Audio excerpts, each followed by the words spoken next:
agar Pak Gubernur Anies memenuhi janjinya pada tanggal 29 November, jelas di hadapan kawan-kawan, di hadapan media, akan menaikkan dan merevisi. Hanya deadline-nya tanggalnya belum diberikan. Akhirnya disampaikan oleh kami, berarti pada tanggal 29 November, apa yang disampaikan oleh Pak Gubernur itu berarti belum dibicarakan dengan pihak lain.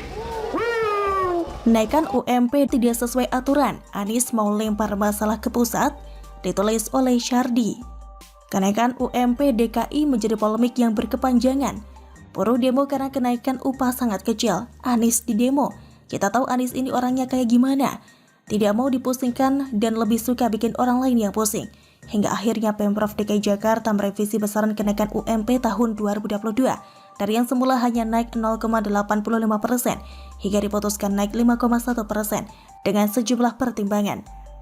Anies mengatakan revisi atas kenaikan besaran UMP DKI 2022 didasarkan pada kajian Bank Indonesia bahwa proyeksi pertumbuhan ekonomi Indonesia pada 2022 mencapai 4,7% sampai 5,5%. Kemudian inflasi akan dikendalikan di posisi 3%. Dan proyeksi Institute for Development of Economics and Finance atau INDEF bahwa tingkat pertumbuhan ekonomi Indonesia tahun 2022 sebesar 4,3%. Selain itu, kenaikan UMP juga didasari kajian ulang dan pembahasan kembali bersama semua pemangku kepentingan terkait, serta dengan semangat kehati-hatian di tengah mulai menderapnya laju roda ekonomi di wilayah Jakarta. Keputusan ini kemudian menimbulkan masalah besar. Kabarnya pengusaha protes terhadap kenaikan UMP secara sepihak.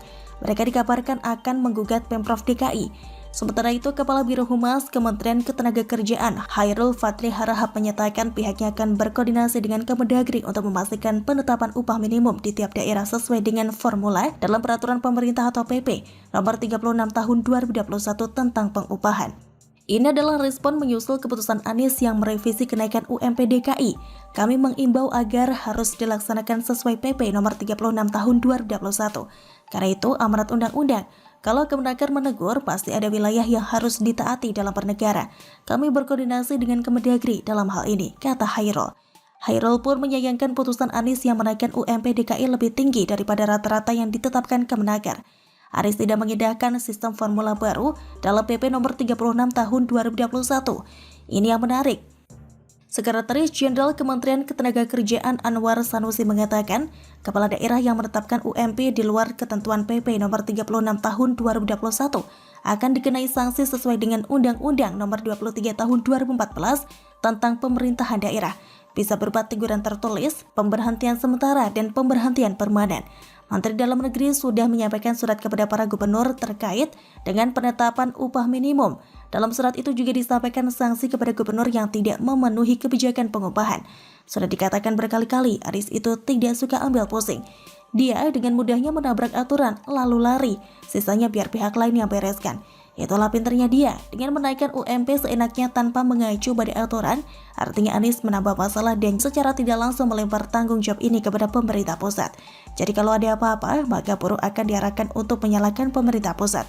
Anies bisa saja klaim sudah berusaha naikkan UMP 5,1%, meski seenak jidatnya seolah negara ini punya dia, tapi dihentikan oleh pemerintah pusat. Anies tabrak aturan, tujuannya bisa jadi untuk menggalang dukungan dan pujian dari buruh, lalu sisanya pemerintah pusat yang akan dapat cacian dari buruh jika berani batalkan lagi. Silakan buka mata lebar-lebar, Anies ini sekacau apa sebagai pemimpin? Bagi pendukungnya, ini adalah keberpihakan, tapi kalau sampai pemerintah pusat turun tangan, artinya ada upaya untuk membenturkan, bukan? Sudahlah tidak bisa kerja, hanya modal tata kata, sekarang malah terang-terangan jadi biang kerok pula. Apakah ini yang dimaksud dengan pemikiran nothing tulus? Toh Anies tahun depan sudah turun dari jabatannya. Jadi masalah apapun di kemudian hari bukan jadi tanggung jawabnya lagi, dan gubernur selanjutnya yang akan membereskan masalah itu. Dengan kata lain, Anies baik sengaja maupun tidak sengaja akan meninggalkan masalah buat penggantinya. Sedangkan Anies dengan senyum menggelikan akan panen pujian dari kebijakannya yang seenak jidat. Beberapa kali Anies menabrak aturan demi kepentingannya. Berkali-kali dia ingkar janji. Yang penting kayak asal bapak senang.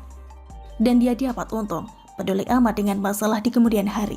Yang penting dia panen pujian, yang lain panen hujatan. Apakah semua itu demi dukungan untuk maju 2024? Bagaimana menurut Anda? Silahkan tulis pendapat Anda di kolom komentar. Terima kasih sudah menyaksikan channel Siward TV.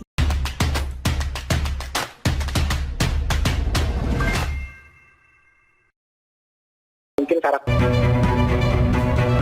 Kevin Smith kembali berulah. Kali ini, video dirinya yang diduga menghina Presiden Joko Widodo viral di media sosial. Dengan kata-kata tidak pantas dan menantang Jokowi serta Megawati untuk menangkap dirinya. Dalam video lain, Bahar juga menyindir Kepala Staf Angkatan Darat Jenderal TNI Dudung Abdurrahman saat berceramah. Diduga hina Jokowi, Bahar Smith pantas ditangkap segera, ditulis oleh Syardi. Bahar Smith memang tampaknya harus diberi pelajaran keras karena kali ini dia sudah sangat keterlaluan. Tagar tangkap Bahar Smith menjadi trending topik di Twitter dan mayoritas geram dengan mulutnya yang sudah sangat kurang ajar itu. Hal itu dikarenakan beberapa video ceramahnya yang dinilai telah menghina Presiden Jokowi dan Jenderal Dudung. Soal sindiran kepada Jenderal Dudung, ini terkait dengan ucapan Bahar yang mengatakan kalau tidak ada ulama dari Arab, maka Dudung masih menyembah pohon. Habib Bahar Smith dalam video ceramahnya itu menyebut Presiden Jokowi bangsat dan menantang agar dirinya ditangkap. Adapun dalam video yang diunggah netizen, tampak Bahar Smith awalnya menyinggung soal Ahok yang tidak dimasukkan ke penjara. Dia lantas menyebut Presiden Jokowi dan Ahok kebanyakan menyusul ke Ketua Umum PDIP Megawati Soekarno Putri.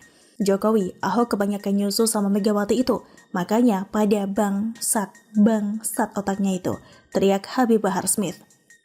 Bahar Smith kemudian menyebut Presiden Jokowi dengan sebutan bangsat. Bahkan dia menantang Jokowi untuk menangkap dirinya. Kenapa kalau saya hina Jokowi, mau ditangkap saya?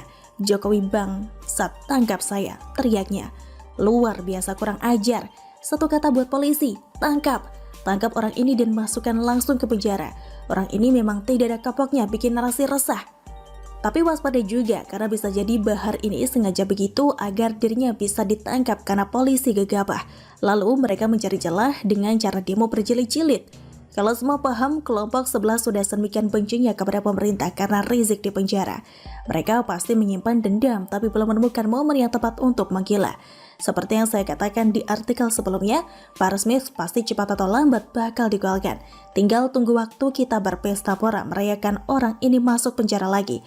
Dengan menyebut presiden dengan sebutan bangsat, dia bahkan terang-terangan mengakui dirinya menghina presiden. Bahkan dia menantang presiden menangkap dirinya. Apakah dia begitu bodoh menyodorkan dirinya ditangkap begitu saja? Atau ada strategi licik yang sedang dia jalankan? Tapi ini biasa saja sih, paling mereka sedang cari celah. Mainnya tidak akan jauh-jauh dari narasi kriminalisasi dan penzaliman ulama. Saya yakin pemerintah atau aparat mudah sekali membereskan pengacau seperti Bahar Smith. Sebenarnya mudah saja sih atasi Bahar Smith. Tidak perlu tangkap Bahar Smith meskipun banyak yang menyarankan agar dikandangkan saja di Nusa Kambangan. Ada pula yang menyarankan agar dipasung.